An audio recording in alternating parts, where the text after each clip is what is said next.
नमस्कार साथियों, एक बार फिर से आप लोगों का आपके अपने ऐसे YouTube channel Suresh sir GK में आपका स्वागत है।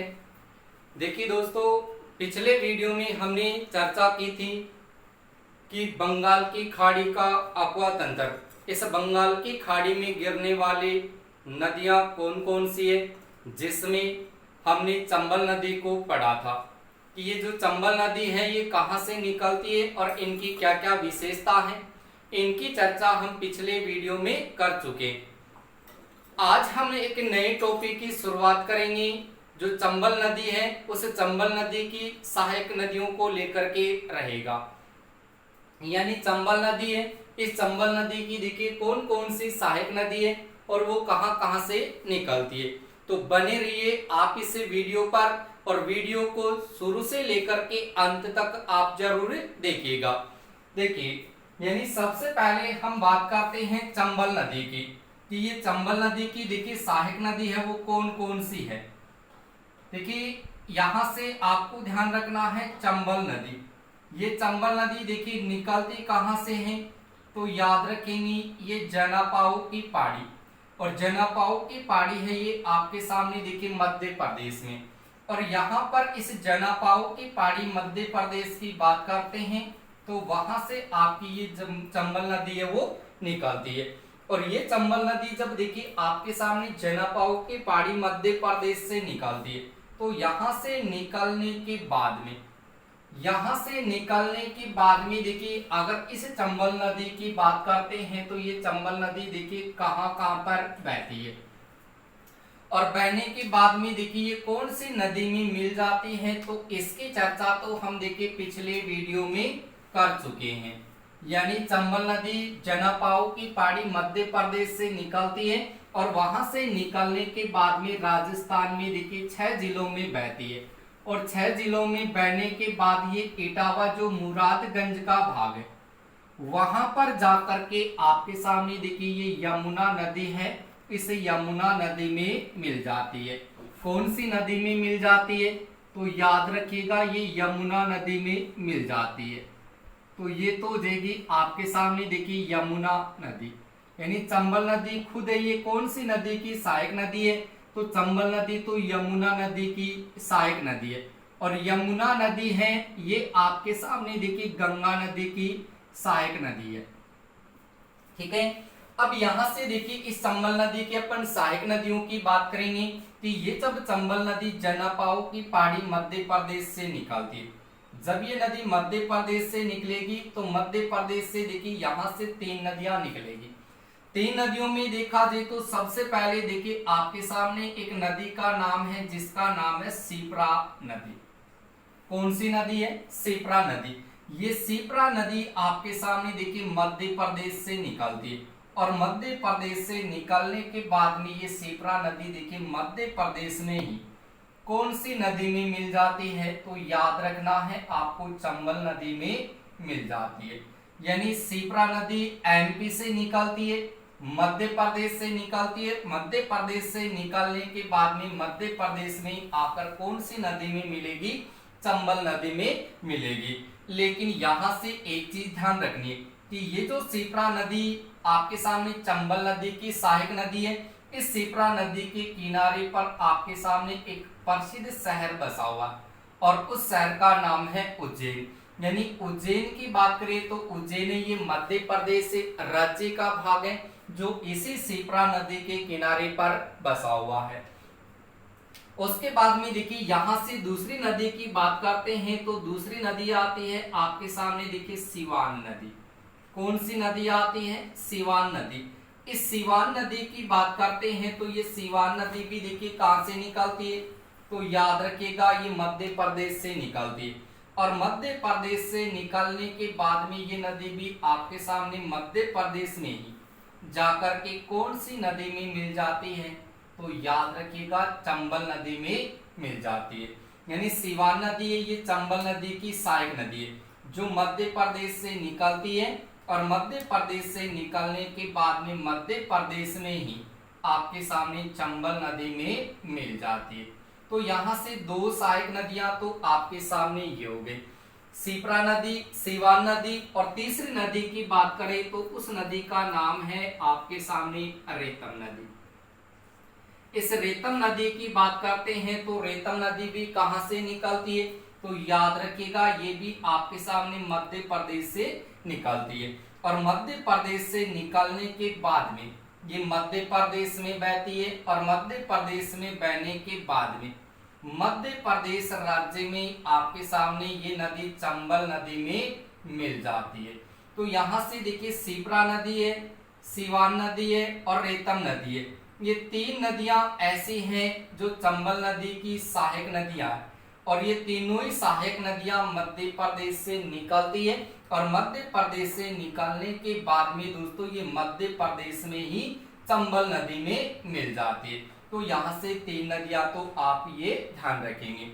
उसके बाद में ये नदी आपके सामने देखिए मध्य प्रदेश राज्य को छोड़ करके ये राजस्थान के 84गढ़ चित्तौड़गढ़ में प्रवेश करती है, और वहां प्रवेश करने के बाद में ये राजस्थान में आपके सामने 6 जिलों में बहती है, जिनकी चर्चा हम पिछले वीडियो में कर चुके हैं।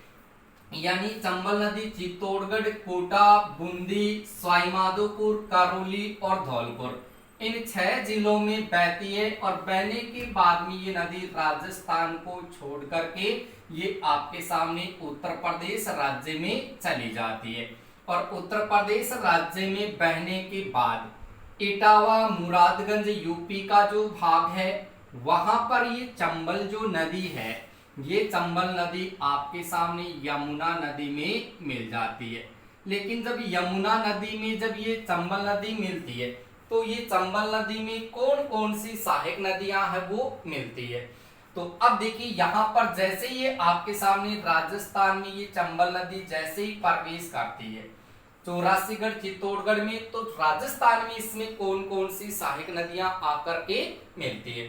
तो देखिएगा सबसे पहले यहां से एक नदी का नाम है जिसका नाम है ब्राह्मणी नदी। कौन सी नदी है? ब्राह्मणी नदी। ये ब्राह्मणी नदी आपके सामने देखिए कहां से निकलती है, ये हरिपुरा से निकलती है।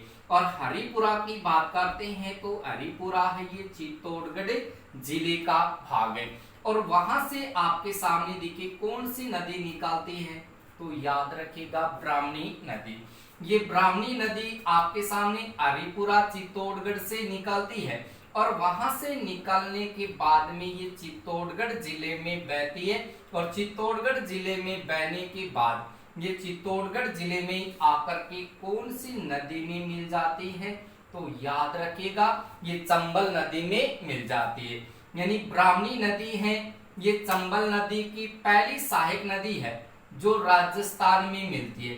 यानी राजस्थान में मिलने वाली चंबल की पहली सहायक नदी कौन सी, तो याद रखिएगा ब्राह्मणी नदी, जो आपके सामने हरिपुरा चित्तौड़गढ़ से निकलती है, और वहां से निकलने के बाद में चित्तौड़गढ़ जिले में आकर के आपके सामने चंबल नदी में मिल जाती है। लेकिन ध्यान रखिएगा कि जहां पर आपके सामने चंबल नदी का और इस ब्राह्मणी नदी का संगम होता है, इस संगम पर देखा जाए तो यहाँ पर आपके सामने एक दुर्ग बना हुआ, और उस दुर्ग का नाम है आपके सामने बैंस रोडगढ़, बैंस रोडगढ़ दुर्ग, जिसको राजस्थान का वेलोर कहा जाता है।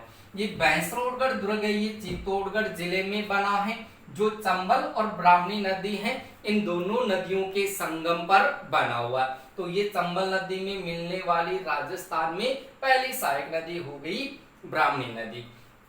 उसके बाद में देखिए दूसरी नदी की बात करते हैं, तो दूसरी नदी आती है यहाँ से आपके सामने ईज नदी। इस ईज नदी की बात करें तो ईज नदी देखिए कहां से निकलती है, तो याद रखिएगा ये बैंसरोडगढ़ से निकलती है। कहां से निकलती है?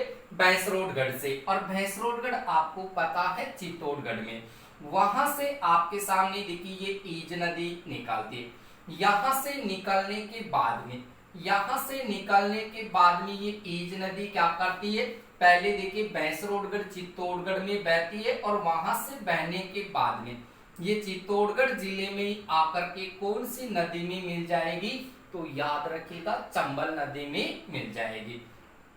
लेकिन ये ईज नदी जब भैंसरोडगढ़ चित्तौड़गढ़ से निकलती है तो यहाँ से निकलने के बाद में ये चंबल नदी ये जो चंबल नदी है इस चंबल नदी में कहां पर आकर के मिलती है, तो यहाँ पर आपके सामने एक स्थान है जिसका नाम है डाबी। कौन सा स्थान है?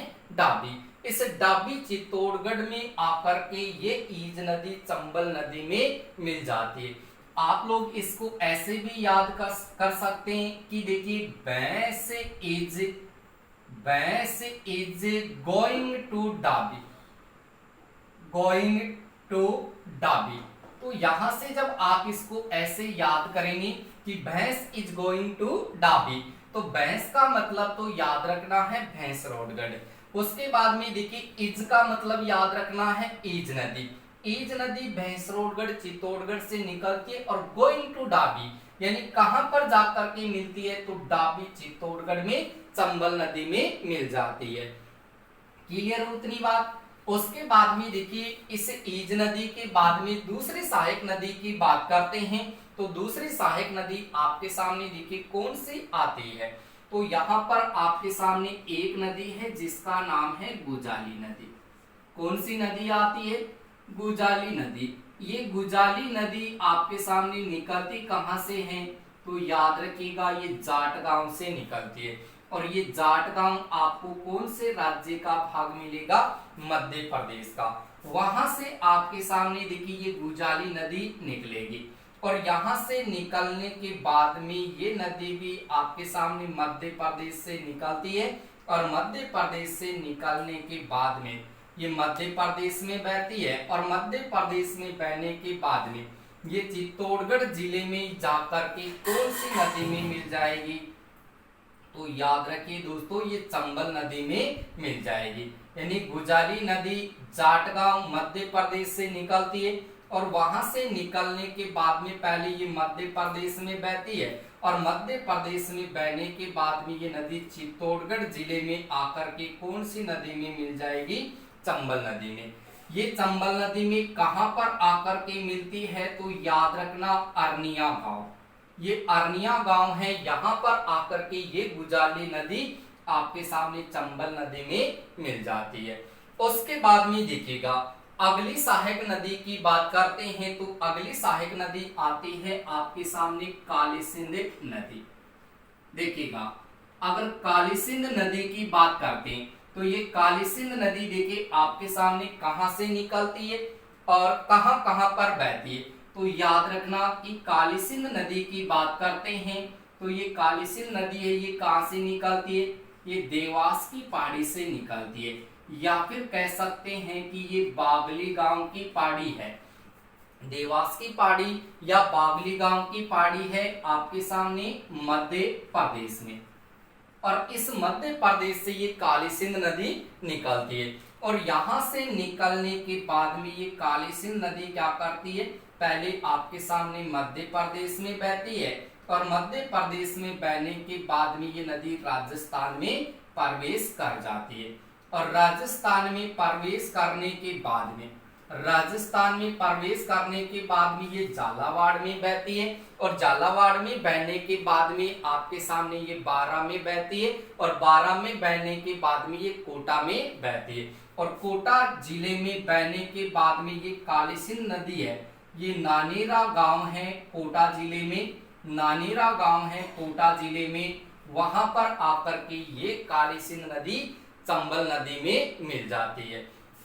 तो देखिएगा ये काली सिंध नदी आपके सामने जब देवास या बागली गांव की पहाड़ी है वहां से जब निकलती है तो वहां से निकलने के बाद में देखिए ये पहले तो मध्य प्रदेश में बहती है और मध्य प्रदेश में बहने के बाद ये राजस्थान में प्रवेश करती है और राजस्थान में सबसे पहले ये काली सिंध नदी है ये झालावाड़ जिले में प्रवेश करती है और झालावाड़ जिले की बात करते हैं तो झालावाड़ में सबसे पहले कौन से स्थान में मिलती है, तो देखिए यानी काली सिंध नदी है ये पहले देवास या बागली गांव की पहाड़ी मध्य प्रदेश से निकलती है, फिर मध्य प्रदेश में बहती है, मध्य प्रदेश में बहने के बाद में ये काली सिंध नदी राजस्थान के सबसे पहले झालावाड़ जिले में प्रवेश करती है और झालावाड़ जिले की बात करते हैं तो झालावाड़ में एक स्थान है जिसका नाम है बिंदा गांव।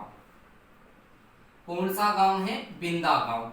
ये बिंदा गांव झालावाड़ में प्रवेश करती है और झालावाड़ में बहने के बाद ये नदी प्रवेश कर जाती है आपके सामने कहां पर?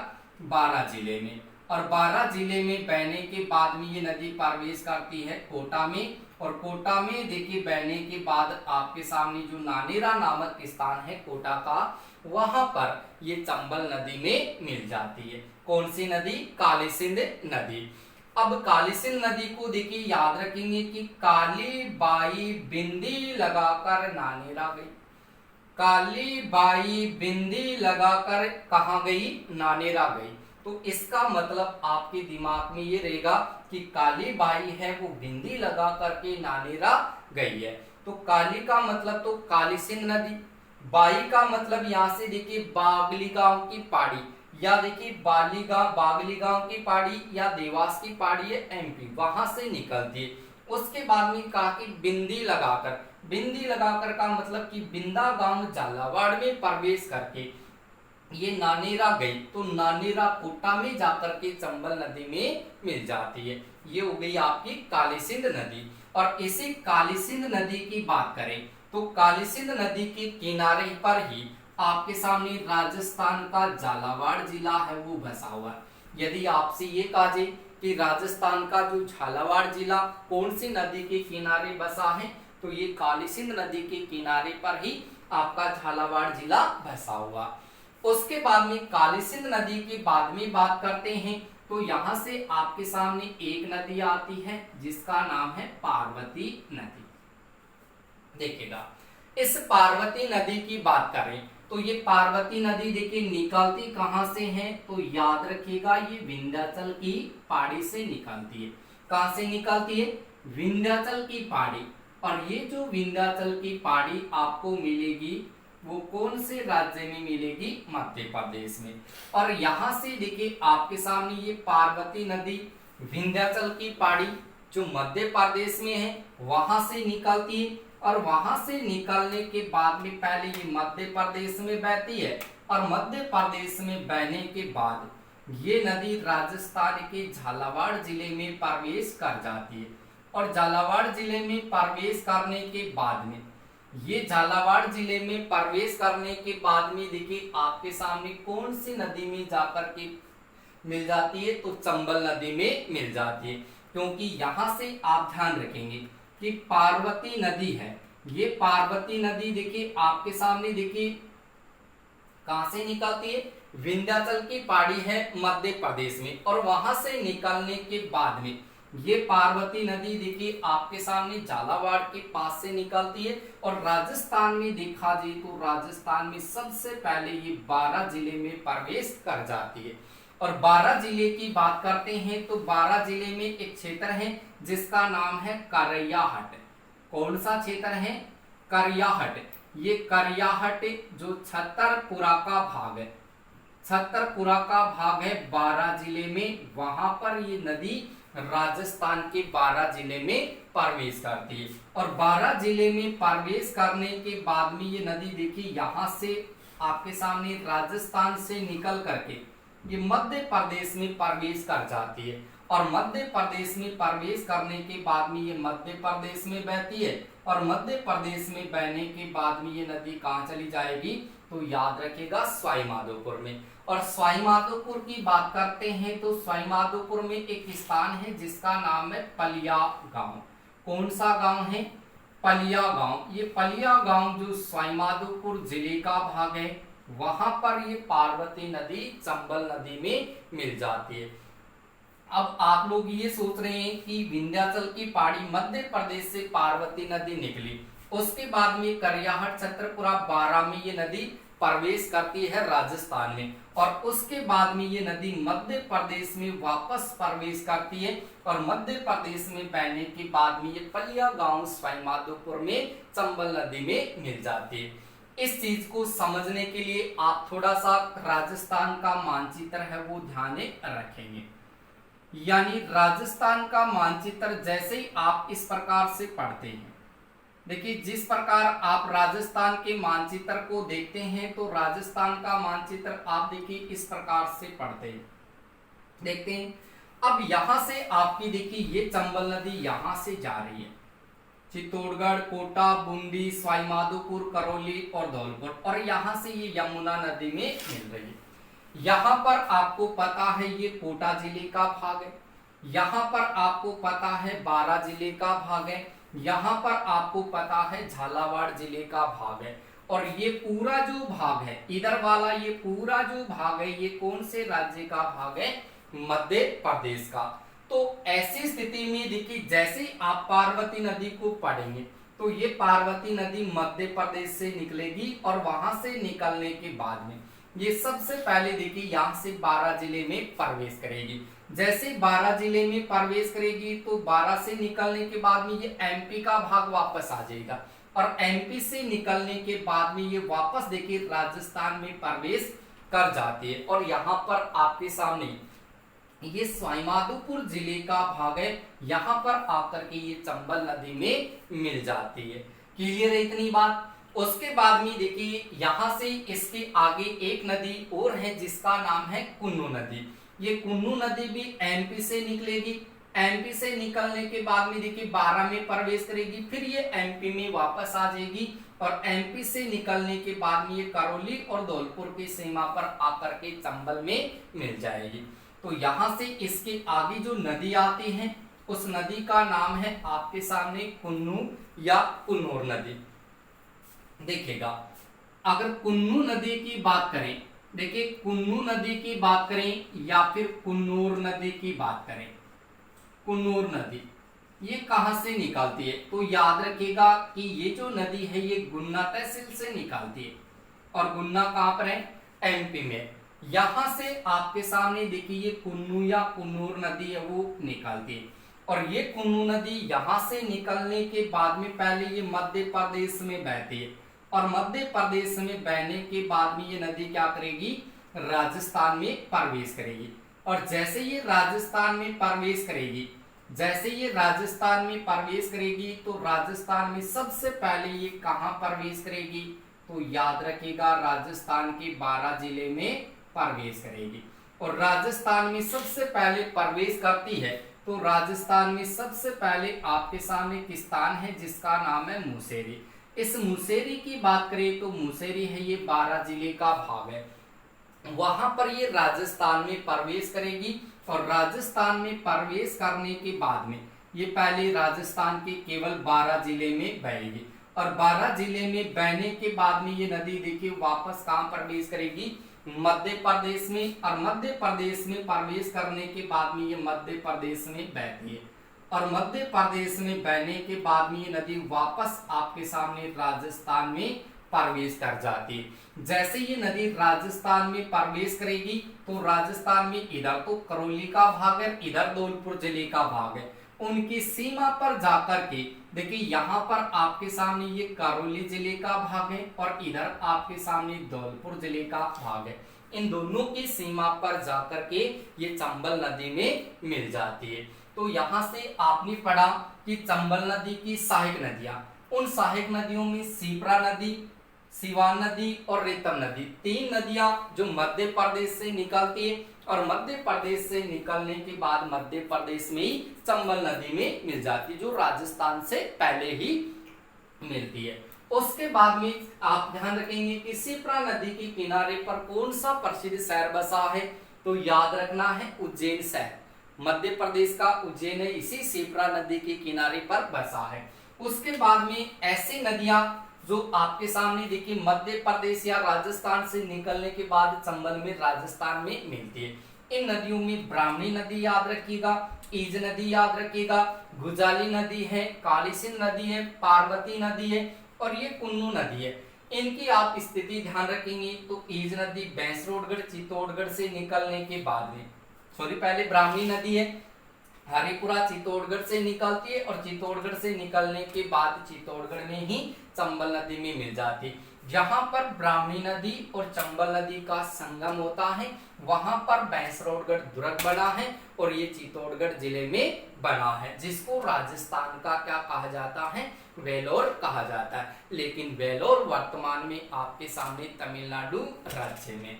उसके बाद में ईज नदी भैंसरोडगढ़ चित्तौड़गढ़ से निकलती है और डाबी चित्तौड़गढ़ में चंबल नदी में मिल जाती है। फिर गुजाली नदी है, ये गुजाली नदी देखिए कहां से निकल रही है, ये जाटगांव एमपी से निकलती है और वहां से निकलने के बाद में ये अरनिया चित्तौड़गढ़ में चंबल नदी में मिल जाती है। उसके बाद में कालीसिंध नदी देवास या बागली गांव की पहाड़ी है मध्य प्रदेश में, वहां से निकलने के बाद ये राजस्थान के बिंदा गांव झालावाड़ में प्रवेश करती है। झालावाड़ जिला इस नदी के किनारे पर बसा है। झालावाड़ में बहने के बाद ये नदी जाएगी बारा में और बारा से जाएगी ये नानेरा कोटा में, वहां पर चंबल में मिल जाएगी।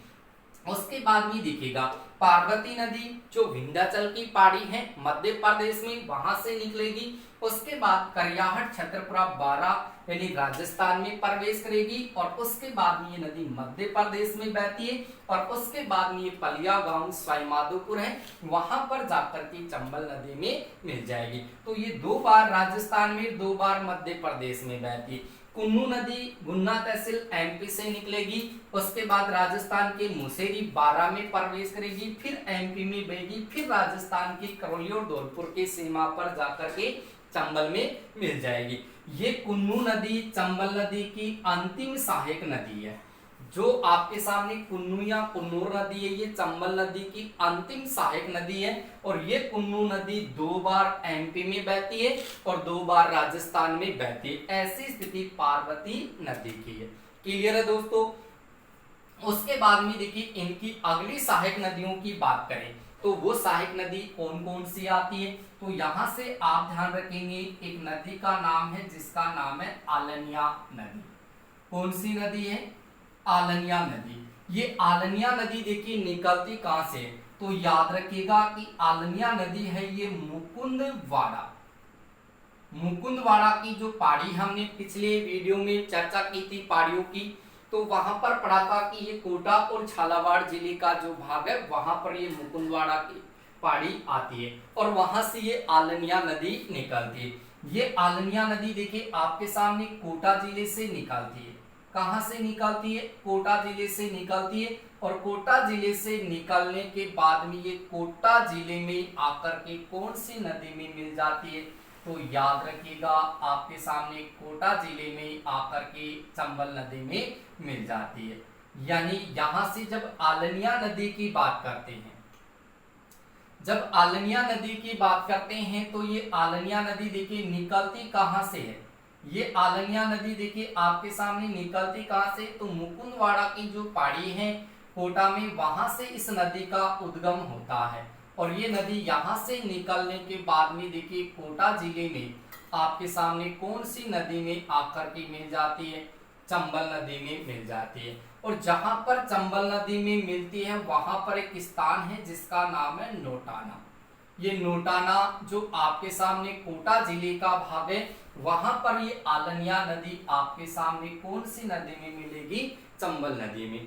उसके बाद में देखिए आलनिया नदी के बाद में अगली सहायक नदी की बात करें तो उस नदी का नाम है आपके सामने मेज नदी। कौन सी नदी है, यहाँ से मेज नदी।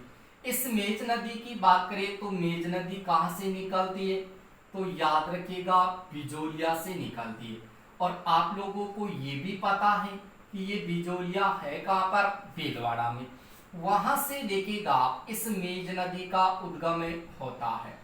यानी जब मेज नदी की बात करते हैं तो ये मेज नदी देखिए कहां से निकलती है, ये बिजोलिया भीलवाड़ा जिले से निकलती है और वहां से निकलने के बाद में पहले तो ये भीलवाड़ा जिले में बहती है और भीलवाड़ा जिले में बहने के बाद में ये प्रवेश करती है बूंदी में और बूंदी में प्रवेश करने के बाद में आती है सीधी कोटा जिले में और कोटा जिले में आकर के कौन सी नदी में मिल जाती है, तो याद रखिए दोस्तों आपके सामने ये चंबल नदी में आकर के मिल जाती है। यानी सबसे पहले मेज नदी की बात करते हैं तो मेज नदी आपके सामने बिजोलिया भीलवाड़ा है, वहां से निकलती है और वहां से निकलने के बाद में ये पहले भीलवाड़ा जिले में बहती है और भीलवाड़ा जिले में बहने के बाद में ये नदी प्रवेश करती है बूंदी जिले में और बूंदी जिले में प्रवेश करने के बाद में ये बूंदी में बहती है और बूंदी में बहने के बाद में ये नदी आती है सीधी कोटा जिले में और कोटा जिले में आकर के कौन सी नदी में मिल जाएगी? तो दोस्तों याद रखना है चंबल नदी में। लेकिन इस चंबल नदी में ये आपके सामने मिलती कहां पर है? तो यहाँ पर आप एक क्षेत्र याद रखेंगे, यहाँ पर एक क्षेत्र है जिसका नाम है भैंस खाना। देखिए यहाँ पर है आपके सामने भैंस खाना, ये भैंस खाना है आपके सामने सेनपुर का भाग, जो आपके सामने कौन से जिले का भाग है? कोटा जिले का भाग है। वहां पर आकर के ये आपके सामने मेज नदी चंबल नदी में मिल जाती है। ये नोटाना कोटा में मिलती है आलनिया नदी और ये मेज नदी है ये भैंस खाना सेनपुर कोटा में आकर के चंबल में मिलती है। लेकिन ये बहती कहां पर है? भीलवाड़ा जिले में बहती है। भीलवाड़ा के बाद में ये नदी प्रवेश करती है बूंदी में और बूंदी में बहने के बाद में आती है कोटा में, कोटा में आकर के चंबल में मिल जाती है। उसके बाद में अगली नदी की बात करते हैं तो एक नदी आपके सामने आती है चाकण नदी। कौन सी नदी है? चाकण नदी। ये चाकण नदी आपके सामने देखिए कहां से निकलती है? तो याद रखिएगा कि चाकण जो नदी है ये आपके सामने बूंदी जिले से निकलती है। कहां से निकलती है? बूंदी जिले से। और बूंदी जिले से निकलने के बाद में ये बूंदी में बहती है और बूंदी में बहने के बाद में ये नदी प्रवेश कर जाती है सवाई माधोपुर में और सवाई माधोपुर में बहने के बाद में ये सवाई माधोपुर में आकर के कौन सी नदी में मिल जाती है? तो याद रखिएगा चंबल नदी में मिल जाती है। यानी चाकण नदी की बात करते हैं तो चाकण नदी बूंदी से निकलती है और बूंदी जिले में एक बांध का निर्माण करती है और उस बूंदी में जिस बांध का निर्माण करती है उस बांध का नाम है आपके सामने चाकण बांध। यानी जब चाकण बांध की बात करें तो ये चाकण बांध है ये नैनवा गांव में बना है और नैनवा गांव कहां पर है? बूंदी में। यहाँ पर नैनवा गांव है बूंदी में, वहां पर ये चाकण बांध का निर्माण करती है और बूंदी में बहने के बाद में ये नदी आती है सीधी सवाई माधोपुर में और सवाई माधोपुर में आकर के ये नदी चंबल नदी में मिल जाती है। और यहाँ पर आपके सामने एक स्थान है जिसका नाम है करणपुरा। करणपुरा की बात करें तो करणपुरा जो सवाई माधोपुर का भाग है वहां पर इस चंबल नदी में ये आपके सामने चाकण नदी मिल जाती है। उसके बाद में देखिएगा यहाँ पर आपके सामने अगली सहायक नदी की बात करें जो चंबल नदी की सबसे लंबी सहायक नदी है और उस सहायक नदी का नाम है दोस्तों बनास नदी। ये बनास नदी की बात करें तो बनास नदी देखिए निकलती कहां से है? यानी बनास नदी की बात करते हैं तो बनास नदी देखिए कहां से निकलती है? तो याद रखना ये खमनोर की पहाड़ी है। खमनोर की पहाड़ी है जो आपके सामने राजसमंद जिले में, खमनोर की पहाड़ी जो राजसमंद जिले में है और वहां से ये बनास नदी निकलती है। ये बनास नदी खमनोर की पहाड़ी राजसमंद से निकलती है और यहाँ से निकलने के बाद में ये बनास नदी राजस्थान के 6 जिलों में बहती है और 6 जिलों में बहने के बाद ये नदी 6 जिलों में बहने के बाद में ये नदी क्या करेगी?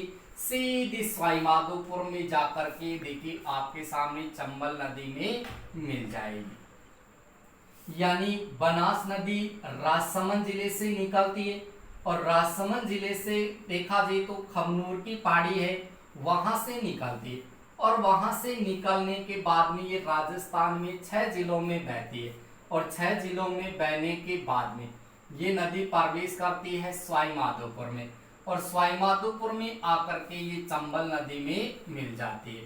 लेकिन ध्यान रखेंगे कि ये बनास नदी चंबल नदी की सबसे लंबी सहायक नदी है जो आपके सामने राजसमंद से निकलेगी और राजसमंद से निकलने के बाद में ये राजस्थान के 6 जिले यानी राजसमंद के बाद में चित्तौड़गढ़ के बाद में भीलवाड़ा के बाद में अजमेर अजमेर के बाद में आ जाएगी दोस्तों टोंक में, और टोंक में बहने के बाद में आ जाएगी ये सवाई माधोपुर में। और सवाई माधोपुर की बात करते हैं तो सवाई माधोपुर में एक स्थान है जिसका नाम है रामेश्वर। कौन सा स्थान है? रामेश्वर। उस रामेश्वर नामक स्थान की बात करें जो सवाई माधोपुर में है, वहां पर आपके सामने ये चंबल नदी में आकर के मिल जाती है।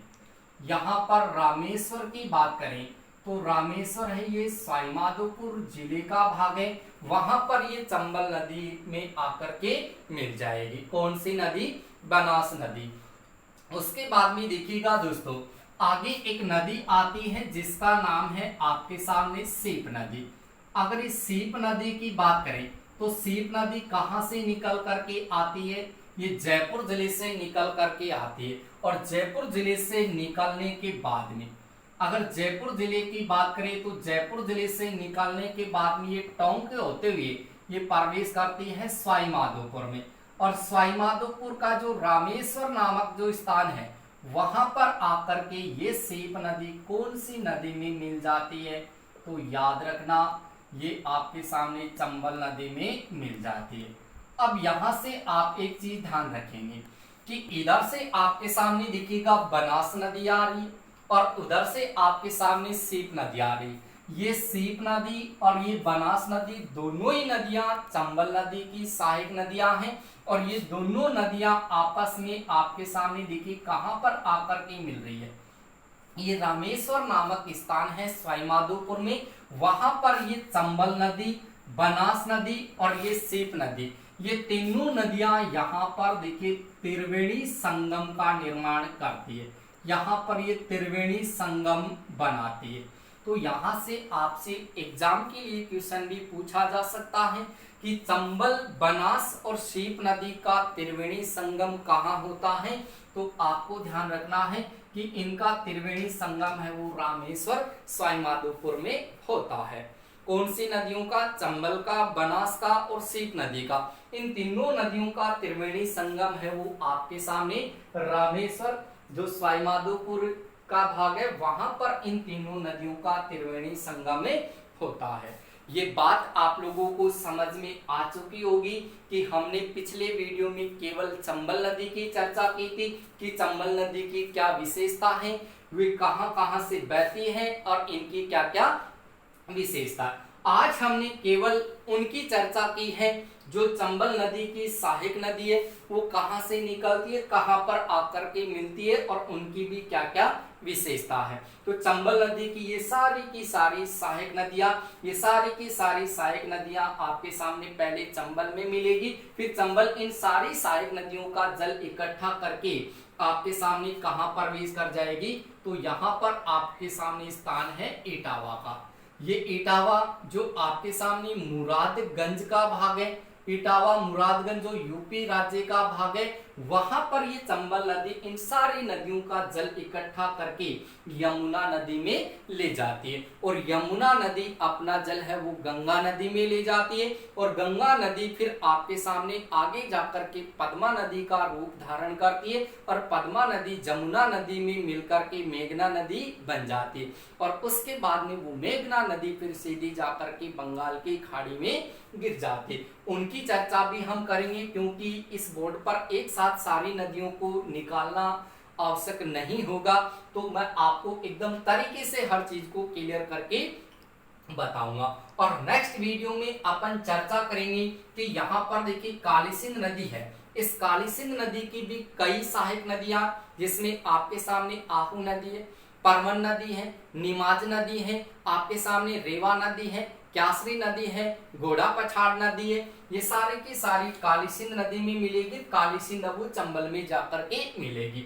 उसके बाद में देखिएगा इस मेज नदी की भी कुछ सहायक नदियां, जिसमें आपके सामने मांगले नदी का नाम होगा, कुराल नदी का नाम होगा, घोड़ा पछाड़ नदी का नाम होगा, उजाड़ नदी का नाम होगा। तो ये सारी सहायक नदियां मेज की सहायक नदियां वो मेज में मिल जाएगी, और मेज आकर के चंबल में मिल जाएगी।